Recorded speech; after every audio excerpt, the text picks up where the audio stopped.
എല്ലാ പ്രേക്ഷകർക്കും filmy things എന്ന യൂട്യൂബ് ചാനലിലേക്ക് സ്വാഗതം.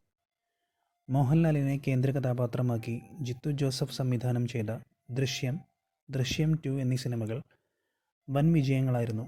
സിനിമയ്ക്ക് മൂന്നാം ഭാഗമുണ്ടാകും എന്ന തരത്തിലുള്ള വാർത്തകൾ പല സമയങ്ങളിലായി ഉയർന്നു കേൾക്കുന്നുണ്ടായിരുന്നു. എന്നാൽ സംവിധായകനായ ജിത്തു ജോസഫ് അതെല്ലാം നിഷേധിച്ചിരുന്നു. ഇപ്പോൾ മൂന്നാം ഭാഗത്തിൻ്റെ അപ്ഡേറ്റുമായി വന്നിരിക്കുകയാണ് മോഹൻലാൽ. ഒന്നാം ഭാഗത്തിന് 6 വർഷത്തിന് ശേഷം ദൃശ്യം 2 പ്ലാൻ ചെയ്തപ്പോൾ കോവിഡ് വന്നു. എന്നാൽ കോവിഡും ദൃശ്യം രണ്ടാം ഭാഗവും മലയാള സിനിമയ്ക്ക് തുറന്നു നൽകിയത് വലിയ വാതായനങ്ങളാണ്. ലോകമെമ്പാടുമുള്ള പ്രേക്ഷകർ ദൃശ്യം കണ്ടു. അതിനുശേഷം പുറത്തുള്ള നിരവധി പേർ മലയാളം സിനിമകൾ കാണാൻ തുടങ്ങി.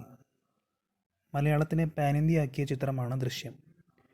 ഇപ്പോൾ ഞങ്ങൾ ദൃശ്യം 3 ചെയ്യാനുള്ള ശ്രമത്തിലാണ്, മോഹൻലാൽ പറഞ്ഞു. ബാറോസിന് വേണ്ടി ഗലാട്ടയ്ക്ക് നൽകിയ ഇൻ്റർവ്യൂവിലാണ് മോഹൻലാൽ മനസ്സ് തുറന്നത്.